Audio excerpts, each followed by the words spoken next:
Praise the Lord. இன்றைய ஜீவப்பம் 1 கொரிந்தியர் 15 அதிகாரம் 12 வசனம் முதல் 18 வசனம் வரை.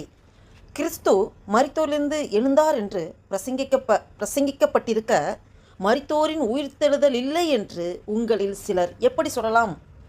மரித்தோரின் உயிர்த்தெழுதல் இல்லாவிட்டால் கிறிஸ்துவும் எழுந்திருக்கவில்லையே. கிறிஸ்து எழுந்திருக்கவில்லை என்றால் எங்கள் பிரசங்கமும் விருதா, உங்கள் விசுவாசமும் விருதா. மரித்தோர் உயிர்த்தெழாவிட்டால் தேவன் எழுப்பாத கிறிஸ்துவை அவர் எழுப்பினார் என்று நாங்கள் தேவனை குறித்து சாட்சி சொன்னதினாலே தேவனுக்காக பொய் சாட்சி சொல்லுகிறவர்களாகவும் காணப்படுவோமே. மரித்தோர் உயிர்த்தெழாவிட்டால் கிறிஸ்துவும் எழுந்திருக்கவில்லை. கிறிஸ்து எழுந்திராவிட்டால் உங்கள் விசுவாசம் வீணாயிருக்கும். நீங்கள் இன்னும் உங்கள் பாவங்களில் இருப்பீர்கள். கிறிஸ்துவுக்குள் நித்திரை அடைந்தவர்களும் கெட்டிருப்பார்களே. அல்லேலூயா. பாருங்க, அப்போஸ்தலனாகிய பவுல் கொரிந்துக்கு எழுதிய நிருபத்தில் எழுதப்பட்டதை நாம் வாசித்தோம். இந்த கொரிந்து திருச்சபையில் இன்னும் அநேகர் கிறிஸ்து எழுந்திருக்கவில்லை. அப்போ கிறிஸ்து மரித்தோரிலிருந்து எழுந்தாருங்கிறத அதை முழுமையாக விசுவாசிக்காமல் அவர் உங்களில் சிலர் இப்படி என்ன சொல்கிறாருன்னா, கிறிஸ்து மரித்தோரிலிருந்து எழுந்தார் என்று பிரசங்கப்பட்டிருக்க மரித்தோரின் உயிர்த்தெழுதல் இல்லை என்று உங்களில் சிலர் எப்படி சொல்லலாம் என்று ஒரு கொஸ்டினோட கேட்குறார். ஏன்னா அங்கே ஒரு கூட்டம் மரித்தோர்லேருந்து அவர் எழும்பல, அவர் உயிர்த்தெழல அப்படின்னு அங்கே ஒரு குழப்பம் உண்டாயிட்டு கொண்டிருக்கிறது. அப்போ மரித்தோரின் உயிர்த்தெழுதல் இல்லாவிட்டால் கிறிஸ்துவும் எழுந்திருக்கவில்லையே.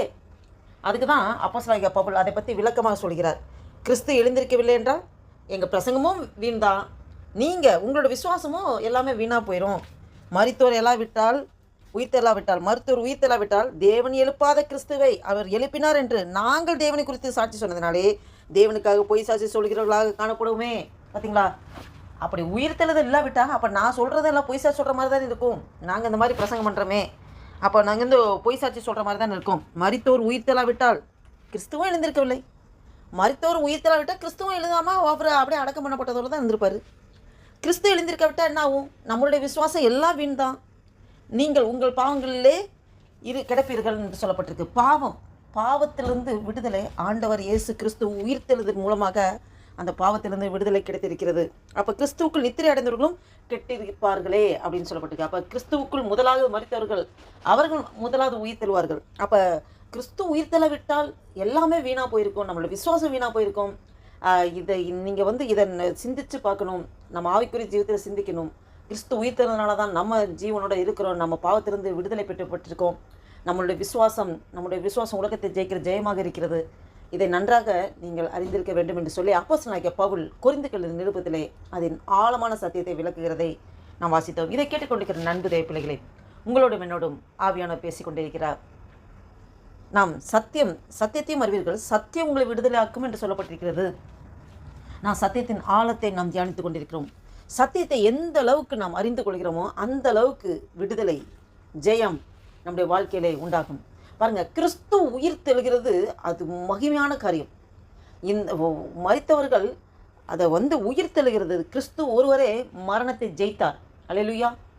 மரணமே உன் கூரை எங்கே, பாதாளமே உன் ஜெயம் எங்கே என்று சொல்லும்படியாக மரணத்தை ஜெயித்த இயேசு கிறிஸ்து. அப்போ அந்த விசுவாசிக்காதபடி பிசாசுக்கு இடம் கொடுக்குற சிலர் அந்த குழப்பத்தின் ஆவியிலே இருக்கிறவர்கள் இந்த கொரிந்து திருச்சபையில் இருக்கிறாங்க. இதை கேட்டுக்கொண்டிருக்கிற நன்கு தேவ பிள்ளைகளே, நாம் எப்போதும் விசுவாசத்திலே தெளிந்த சிந்தை உள்ளவர்களாக இருக்க வேண்டும். நமக்குள்ளே கடுகளவு கூட அவ்விசுவாசம் இருக்கக்கூடாது.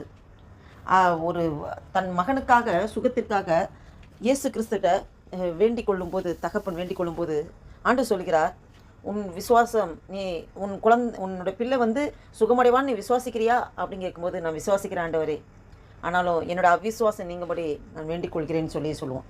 அப்போ நமக்குள்ளே ஒருபோதும் அவ்விசுவாசம் இருக்கவே கூடாது. கிறிஸ்தவர்கள்னு சொல்லும்போது விசுவாசம். அதான் அப்போஸ்தலனாகிய பவுல் சொல்வார், நல்ல போராட்டத்தை போராடினேன், ஓட்டத்தை முடித்தேன், விசுவாசத்தை காத்துக்கொண்டேன் என்று சொல்லப்பட்டிருக்கிறது. அவர் விசுவாசத்தை காத்துக்கொண்டார்.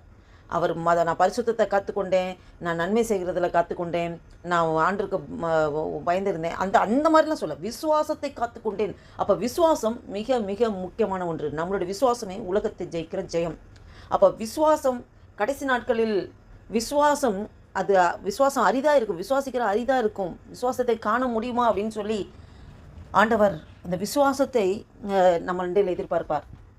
அப்போ விசுவாசம் நாம் ஆண்டவர் மேலே வைக்கிற விசுவாசத்தில் உறுதியாய் தரித்திருக்க வேண்டும்.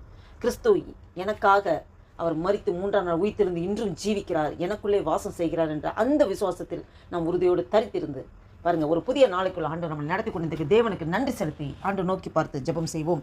அல்லேலூயா. நன்றி தகப்பனே, நன்றியோடு துதிக்கிறோம் ஆண்டவரே. துதிகள் மத்தியில் வாசம் செய்கிற தேவனை நன்றியோடு துதிக்கிறோம் ஐயா. ஆண்டவரே, இந்த 2026 வருஷத்தின் ஆண்டவரே மார்ச் மாதத்தின் இந்த மாதத்தின் 31ஆம் தேதி, இந்த மாதத்தின் கடைசி நாளைக்குள் எங்களை நடத்தி கொண்டு வந்திருக்கிறதே, நன்றி தகப்பனே. இந்த மாதம் முழுவதும் இந்த 2026 வருஷத்தின் ஆண்டவரே 3ஆவது மாதத்தின் கடைசி நாளைக்குள் எங்களை நடத்தி கொண்டு வந்திருக்கிறேன். இந்த மாதம் முழுவதும் ஆண்டவரே எங்களை கண்ணின் கருமணி போல பாதுகாத்து காத்து வந்துடுறேன். நன்றி அப்பா. ஆண்டவரே, எவ்வளோ ஆண்டவரே அப்பா மேடுகள் பள்ளங்கள் அழுகை பள்ளத்தாக்குகள் ஆண்டவரே அப்பா நெருக்கடிகள் உபத்திரங்கள் என்ன வந்த போதிலும் உடைய கிருபை எங்களை தாங்கினதுக்காய் ஸ்தோத்திரம் ஆண்டவரே. நன்றி தகப்பனே. ஆண்டவரே, இந்த மாதத்தின் கடைசி நாளைக்குள் எங்கள் நடத்தி கொண்டு வந்திருக்கிற ஸ்தோத்திரம். இந்த நாளில் கைட்டு செய்கிற எல்லா வேலையும் நீங்கள் ஆசீர்வாதத்தை பலப்படுத்த முடியாது ஜெபிக்கிறோம். காலைதோறும் உடைய கிருபைகள் புதிதாக இருக்கிறது என்று சொல்லியிருக்கிற ஆண்டவரே, உடைய புதிய கிருபையினால் எங்களை நிரப்பி வழி நடத்தி ஆசீர்வதிக்கிற தயவிற்காய் ஸ்தோத்திரம் ஆண்டவர். இந்த வீடியோவை கேட்டுக்கொண்டு பார்த்துக்கொண்டு ஒவ்வொருவரையும் அபரிவிதமாக ஆசீர்வதிங்கப்பா. உங்கள் குடும்பங்களை ஆசீர்வதிங்க, வேலை ஸ்தலத்தை ஆசீர்வதிங்க ஆண்டவரே. கையிட்டு செய்கிற எல்லா வேலையும் உடைய கரக்கூட இருந்து நடத்துங்கப்பா ஆண்டவரே. எல்லா தீங்குக்கு விலைக்கு பாதுகாத்து எங்களை ரசித்து தரணும் ஆண்டவரே. தேவரே, எங்களை ஆசீர்வதித்து எங்கள் எல்லைகளை பெரிதாக்கி உமது கரம் எங்களோட கூட இருந்து தீங்கு எங்களை துக்கப்படுத்தாதபடிக்கு அதற்கு எங்களை ஒவ்வொருவரையும் விலக்கி பாதுகாத்து தருகிற கிருபைக்காய் ஸ்தோத்திரம் ஆண்டவரே. நன்றி தகப்பனே. இதை அப்படியே ஆசீர்வதிக்க தயவுக்காய் ஸ்தோத்திரம் அப்பா. எங்களை முற்றிலுமாக தாழ்த்தி ஒப்பு கொடுக்கிறோம், அர்ப்பணிக்கிறோம். என் நாமம் ஒன்றே மகிமைப்பட்டும். இயேசு கிறிஸ்துவின் நாமத்தினாலே ஜெபிக்கிறோம் ஜீவனுள்ள எங்கள் நல்ல பிதாவே. ஆமேன், ஆமேன்.